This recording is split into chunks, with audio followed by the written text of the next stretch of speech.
இந்த கிளாஸ்ல வந்து அந்த சாங்கை டெடிகேட் பண்ண பிரியாவுக்கு வந்து நன்றி. அதுக்கப்புறம் வந்து எங்களோட இந்த ஃபைனல் செமினார்ல வந்து இந்த 3 மந்த் ஃபைனல் செமினார்ல வந்து எங்களோட கருத்துக்களை வந்து நாங்கள் நேத்தே தெரிவிச்சிட்டோம் டீச்சர் கிட்ட. அதே மாதிரி இன்னைக்கு வந்து நேற்று வராத மிச்சம் பேர் வந்து இன்னைக்கு கிளாஸ்ல வந்து ஜாயின் பண்ணிக்கிறாங்க. அப்படின்ட்டு பாக்குற நேரம் வந்து இப்ப எங்களோட இந்த டைம்ல வந்து ஜனனி வந்து எங்களோட இந்த 3 மந்த் செமினாரை பத்தி ஒரு சில கருத்துக்களை சொல்லுங்கன்னு நான் கேட்டுக்கொள்றேன். ஜனனி பேசுங்க. ஜனனி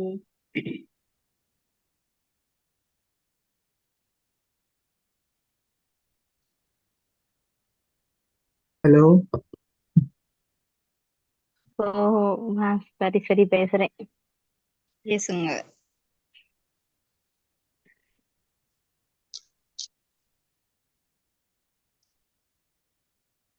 எனக்கு எப்படி ஸ்டார்ட் பண்றதுன்னு தெரியல, ஆனா நான் பேசுறேன்.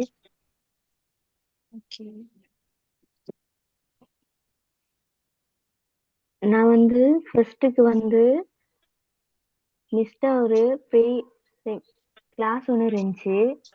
தமிழ் குரூப்ல வந்து மிஸ்ஸோட லிங்க் ஒன்று வந்துருந்துச்சு. அந்த ப்ரீ கிளாஸ்ல தான் நான் ஃபர்ஸ்ட் டைம் வந்து ஜாயின் பண்ணேன். எனக்கு வந்து தமிழ் வந்து பிடிக்காது, பாடம் எனக்கு பிடிக்காது. காரணம் என்னன்னா, இலக்கணம் வந்து எனக்கு பிடிக்காது. இலக்கணம் எனக்கு வரவே வராது. நான் எத்தனை தடவையோ நிறைய டீச்சர்ஸ் கிட்ட வந்து கிளாஸ் போயிருக்கேன். ஆனா எனக்கு வந்து இலக்கணம் வந்து வரவே வராது. அந்த ஒவ்வொரு நுணுக்கம்லாம் இருக்கு தானே இலக்கணத்துல, அது வந்து எனக்கு புரிஞ்சிக்க வந்து கஷ்டம். அதனால எனக்கு இலக்கணம் வந்து கஷ்டம். அதனால எனக்கு இலக்கணத்தை நான் வெறுத்து தான் இருந்தேன். ஆனா ஃபர்ஸ்ட் வந்து நான் மிஸ் கிட்ட கிளாஸ் ஜாயின் பண்ண கைக்கு இலக்கணம் தான் ஃபர்ஸ்ட் கிளாஸ் நடந்துச்சு. எனக்கு ஸ்கூல்ல படிச்சு கொடுக்கறத விட மிஸ் வந்து அந்த ஃபர்ஸ்ட் கிளாஸ்ல வந்து எனக்கு அந்த இலக்கணம் படிச்சு கொடுக்கையும் எனக்கு வந்து அந்த இலக்கணத்துல வந்து ரொம்பவே ஆர்வம். கண்டிப்பா இலக்கணத்தை வந்து படிச்சுக்கணும் அப்படின்ட்டு. ஸ்கூல்ல வந்து கண்டிப்பா அப்படி இருக்கல, ஆனா வெளியில கிளாஸ் போனேன், அங்கேயும் அப்படி இருக்கல. ஆனா அந்த இலக்கணத்தை படிச்சதுக்குதான் எனக்கு வந்து இலக்கணத்துல வந்து மார்க்ஸ் கூட வந்துச்சு. அதுக்கு முன்னுக்கு வந்து இலக்கணத்துல மார்க்ஸ் வந்து எனக்கு 8, 9 அப்படித்தான் இருந்துச்சு. ஆனா இலக்கண கிளாஸ் வந்து ஜாயின் பண்ணேன் மிஸ் கிட்ட அதுக்கு பிறகு பேசிட்டு இலக்கண கிளாஸ் வந்து ஜாயின் பண்ணேன். ஜாயின் பண்ணதுக்கு பிறகுதான் இலக்கணத்துல இப்ப வந்து எனக்கு 17, 18 அப்படிதான் மார்க்ஸ் வரும்.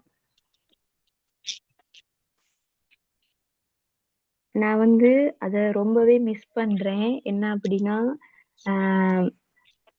மிஸ் வந்து என் கூட அப்படின்னா எனக்கு படிச்சு கொடுக்குற டீச்சர்ஸ் வந்து எனக்கு என்ன தெரியாது அப்படிங்கறத வந்து அவங்களுக்கு வந்து தெரியாது. அவங்களுக்கு பிடிச்ச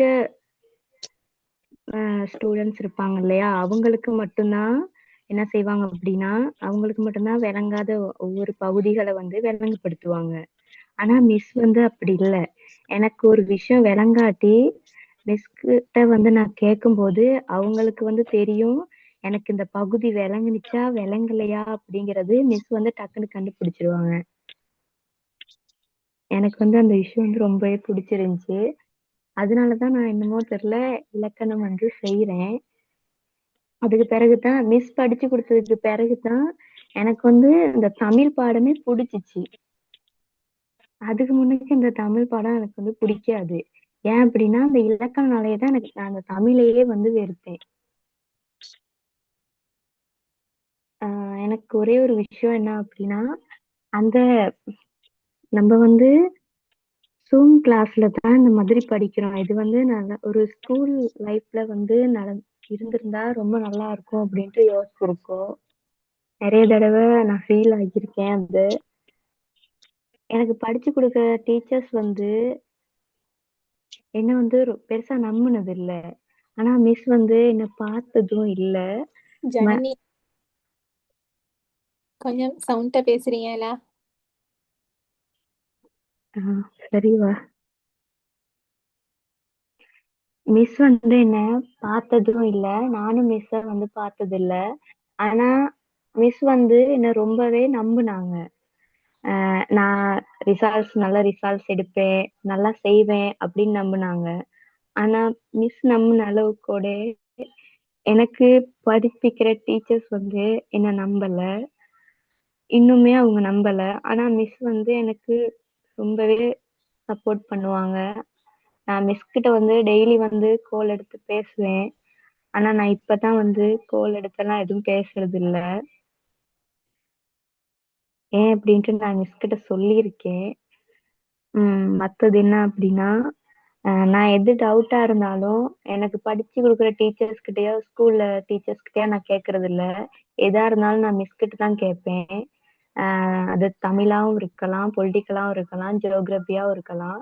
இந்த 3 சப்ஜெக்ட்லயுமே வந்து நான் மிஸ் கிட்ட தான் டவுட் கேட்பேன். நான் இதுவரைக்கும் வேற யார்ட்டயும் டவுட் கேட்டதில்ல. ஆனா ஃபர்ஸ்ட் டைம் வந்து நான் மிஸ் கிட்ட தான் கேட்டிருக்கேன். எனக்கு வந்து ஃபர்ஸ்ட்டுக்கு மிஸ் கிட்ட நான் படிக்கும் போதே எனக்கு வந்து ஒரு நம்பிக்கையே வந்துருச்சு. அதுக்கு முன்னுக்கு இந்த டீச்சர்ஸ் எல்லாம் எனக்கு படிச்சு கொடுக்குற டீச்சர்ஸ் எல்லாம் என் மேல நம்பிக்கை இல்லாம இருக்கும்போது நான் வந்து ரொம்பவே கவலைப்பட்டேன். நான் வந்து ரிசல்ட்ஸ் போட மாட்டேனோ அப்படின்ட்டு வந்து நான் ரொம்பவே கவலைப்பட்டேன்.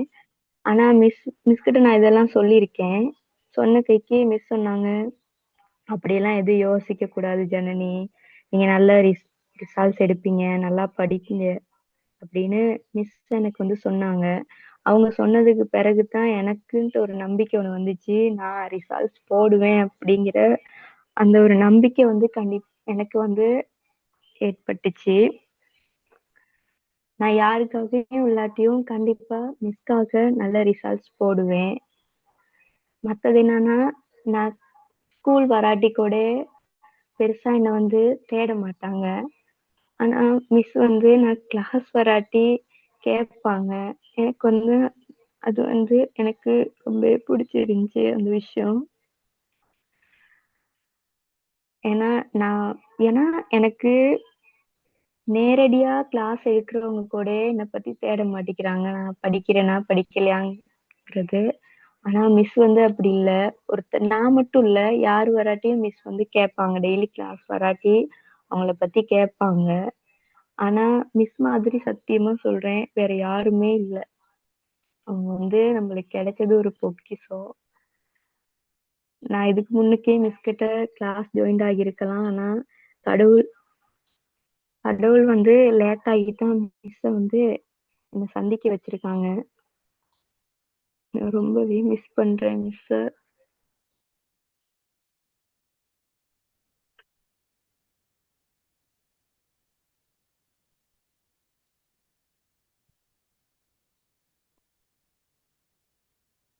மிஸ் வந்து சத்தியமா நான் யாருக்கிட்டயும் எதையுமே சொன்னதில்ல. ஆனா நான் மிஸ் கிட்ட வந்து நிறைய விஷயம் ஷேர் பண்ணியிருக்கேன். எதுனாலும் சொல்லுவேன். ஸ்கூல்ல நடக்கிறதாவும் இருக்கலாம், என்னுடைய பர்சனல் லைஃப்ல நடந்ததாவும் இருக்கலாம். எல்லாமே மிஸ் கிட்ட நான் சொல்லியிருக்கேன். ஏன்னா எனக்கு வந்து அவங்கள ரொம்பவே பிடிக்கும். என்னுடைய ரோல் மாடல்னு சொன்னா அது மிஸ் தான்.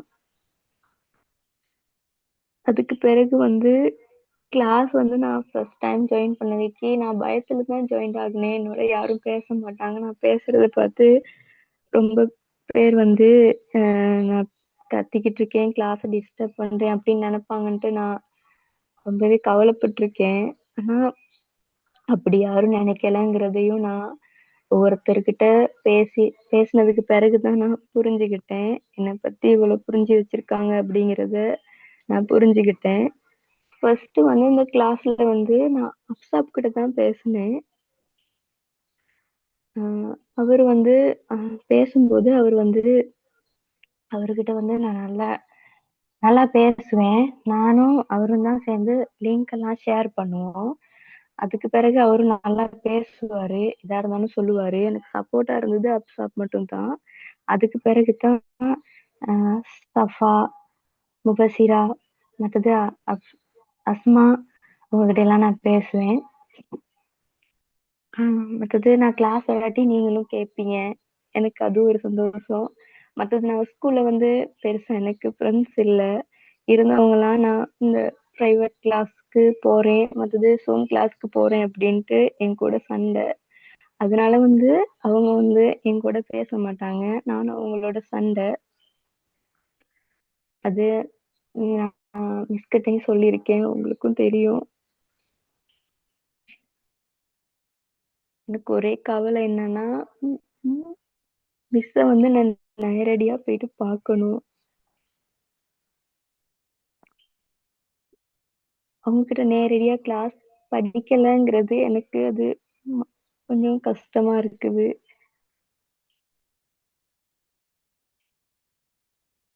மற்றது மிஸ் வந்து படிப்பிச்சு கொடுக்கறது வந்து எனக்கு ரொம்பவே பிடிக்கும். அவங்களோட வாய்ஸ் ரொம்பவே எனக்கு பிடிக்கும். அந்த அப்பனா நான் எனக்கு வந்து விளங்காது வந்து மிஸ் கிட்ட கேட்டு அது படிக்கும்போது ரொம்பவே ஆர்வமா இருக்கும். அதோட கிளாஸ்க்கு வரும்போதே ரொம்பவே ஆர்வமா இருக்கும். நான் வேற எந்த கிளாஸ்லயும் வந்து ஆர்வமா உட்காந்து படிச்சதே இல்லை. ஸ்கூல்லயும் சரி, வெளியில நடக்கிற பிரைவேட் கிளாஸ்லயும் சரி, ஆர்வமா உட்காந்து படிச்சதே இல்லை. இப்போ வந்து நான் ரொம்பவே மிஸ் பண்றேன். நான் கடைசி டைம்ல வந்து கிளாஸ்க்கு வந்து ஜாயின் பண்ணல. எனக்கு அது வந்து ரொம்பவே கவலை. ஏன்னா என்னுடைய சிச்சுவேஷன் அப்படி, அதனால நான் ஜாயின் பண்ணல கிளாஸ்க்கு.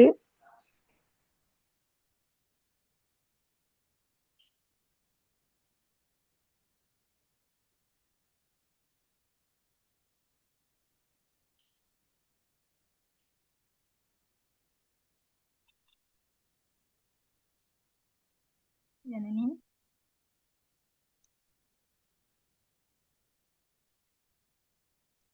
ஜனனி கதைக்கலாமா?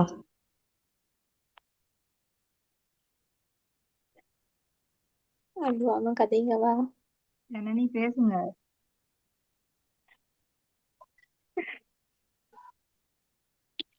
ஜனனி அழுவ வேண்டாம். பேசுங்க ஜனனி. ஓகே சரி பிள்ளை, சரி ஓகே. ஜனனி தேங்க்யூமா.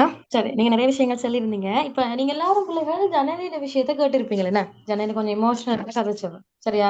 இப்ப எனக்கு எத்தனையோ பிள்ளைகள் கிளாஸ் வரீங்க, அதுல கொஞ்சம் இமோஷனலான பிள்ளைன்னு சொன்னா ஜனனி. நான் டக்குன்னு ஏசினாலோ அல்லது நான் அவை சில விஷயங்களை பாராட்டினாலோ டக்குன்னு இமோஷனலா கூடிய ஒருத்தர் தான் ஜனனி, சரியா? எனக்கு இவ்வளவு காலம் படிப்பிச்சு எனக்கு ஜனனியை பத்தி நல்லா தெரியும். சரி, இப்ப நீங்க எல்லாருமே பிள்ளைகள் ஜனனிட அவ கடந்து வந்த பாதையை கொஞ்சம் பார்த்திருப்பீங்களே. ஜனனி நிறைய இஷ்யூல படிக்கிற புள்ள. நீங்க எல்லாரும் ஜனனியை பார்த்திருக்கீங்க. எந்த நேரம் சிரிச்சிட்டு எந்த நேரம் கிளாஸ்ல பகிடி பண்ணிட்டு இருக்கிற ஒரு புள்ளைய தான் பார்த்திருக்கீங்க. ஆனா நான் ஜனனிக்கு பின்னால் இருக்கிற எல்லா பக்கங்களையும் பார்த்திருக்கிறேன், சரியா? அது எப்படின்னு சொன்னா ஜனனி என்னோட நம்பி ஷேர் பண்ணிருக்குது. சரி, அதை நான் ஷேர் பண்ண மாட்டேன். ஆனா நான் பொதுப்படையா சொல்றேன் பிள்ளைகள், எல்லாட்ட லைஃப்லயும் இப்ப ஜனனி சொன்ன மாதிரி சொல்லப்படாத கதைகள் இதுக்குள்ள நிறைய இருக்கலாம், சொல்லுங்கண்ணா. மறைக்கப்பட்ட சம்பவங்கள், சொல்லப்படாத கதைகள், நீங்க கடந்து வந்த அந்த முள்ளான பாதைகள் நிறைய இருக்கலாம். அப்ப எதுவாக இருந்தாலும் பிள்ளைகள் ஒரு நாள் கடந்து போவோம். என்ன நான் சொல்ல, எதுவும் கடந்து போவோம்னு சொல்றேன். அப்போ என்ன பிரச்சனையாக இருந்தாலும் பிள்ளைகள் நீங்க அதை ஃபேஸ் பண்ண தெரிஞ்சிருக்கணும், சரியா? ஃபேஸ் பண்ணி வரணும் கட்டாயம். பிரச்சனைகளை கண்டு நாங்க முடங்கி விடக்கூடாது, சரியா? ஏ-லெவல் பிள்ளைகள் படிக்க கிடைக்கிறதே மிகப்பெரிய ஒரு வரம் மாதிரி. இன்றைக்கு நிறைய பேர் ஏ-லெவல் படிக்க முடியாம இருக்கிறாங்க. அப்ப உங்களுக்கு கிடைச்ச சான்ஸ பிள்ளைகள் எந்த கஷ்டம் வந்தாலும், இனி எக்ஸாமு கொஞ்சம் காலம் இருக்குது. அப்ப அதுல என்ன சவால் வந்தாலும், எந்த பிரச்சனை வந்தாலும் உங்களுக்கு என்னோட ஷேர் பண்ணலாம். அதெல்லாம நீங்க மனம் துவண்டு போகாதீங்க. இப்ப ஜனனி இவ்வளவு தூரம் அந்த ஜனனி கேட்கிற பிரச்சனைகளை கடந்த நினைச்சு பார்த்தா பிள்ளைகள் நீங்க எல்லாரும் இது என்னடா எங்களுக்கு இதெல்லாம் பிரச்சனையான்னு நீங்க நினைப்பீங்க, சரியா? அப்ப அந்த புள்ள எவ்வளவு ஒரு மனதைரியம் இருந்து, எவ்வளவு ஒரு படிப்புல ஆர்வம், நானும் எல்லாரும் யூனிவர்சிட்டி போற மாதிரி போகணும் என்ற ஒரு வெறி இருந்ததால இவ்வளவு தூரம் கடந்து வந்தேன்னு பாருங்க, சரியா? அப்போ அந்த புள்ளாலே மேலும் சொன்னா பிள்ளைகள் உங்களாலே மேலும், இல்லைங்கன்னதா? அந்த அவங்களால ஏழுமண்டா உங்களாலே மேலும். நான் அடிக்கடி சொல்றேன், உங்களுக்குள்ள ஒரு பவர் இருக்கு, நீங்க வெளிக்கொண்டு வாங்கன்னு நான் நிறைய தரம் சொல்லிக்கிறேன். கான்பிடென்ட் ஆயிருங்கன்னு சொல்லிக்கிறேன். அப்போ இருக்கிற கொஞ்ச நாளையில பிள்ளைகள் என்ன பெரியர்ஸ் வந்தாலும் அதை நீங்க உடைச்சிட்டு பிரேக் த பெரியர்ஸ் நான் சொல்லியிருக்கிறேன், என்ன? அப்ப அதை உடைச்சிட்டு ஃபைனல் எக்ஸாம் நல்லா செய்யணும், சரியா? கான்பிடென்ட்டோட இருங்க ஜனனி, எமோஷனலாக கூட, சரியா? இனிமே என்ன பிரச்சனை வந்தாலும் உங்களுக்கு சொல்லலாம், நான் சொல்லிக்கிறேன். நான் எப்பயும் இருப்பேன்ண்டு. இனிமே எந்த உங்களோட யூனிவர்சிட்டி லைஃப்ல இதுக்கு அடுத்த லைஃப்ல இப்படி எந்த பிரச்சனை வந்தாலும் என்ன ஒன்றும் தலைக்கு எடுக்காம ஃபர்ஸ்ட் கதை worry பண்ணாம அதை கடந்து வர பாருங்களா. இது எல்லாருக்கும் சொல்லிக்கொள்ள ஒரு ரிக்வெஸ்ட் பிள்ளைகள். என்ன பிரச்சனை வந்தாலும் அதை கடந்து வர பாருங்க. சரி, நீங்க கடந்து வந்தீங்கன்னு சொன்னா ஒரு அழகான உலகம் உங்களை வெயிட் பண்ணிட்டு இருக்குது. சரி, கஷ்டங்கள் எல்லாம் கொஞ்சம் காலத்துக்கு தான், அதை தாண்டினா நிறைய சந்தோஷங்கள் இருக்குது. அதை அடைய பாருங்களா. Okay, thank you. அடுத்த ஆள் பேசலாம். பேசின ஜனனிக்கும் டீச்சருக்கும் வந்து